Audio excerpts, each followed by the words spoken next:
मित्रांनो, ही घटना पुणे सासवड इथे घडली होती।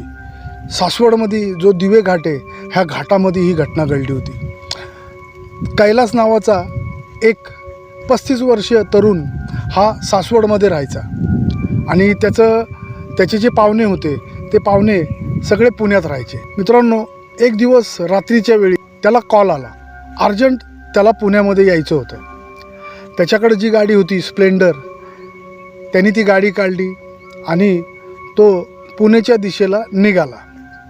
आता रात्रीचे साधारण 1:30-1:45ची वेळ होती। तो सासवडमधनं निघाला। आता तो दिवे घाटात पोचला। तर रात्रीच्या एवढ्या रात्री दिवे घाटात तर एवढी गर्दी नसती, म्हणजे कोणीच नसतं, क्वचित एखादी गाडी दिसती। घाट त्याला सुरूच झाला आणि तो पुढे येत होता।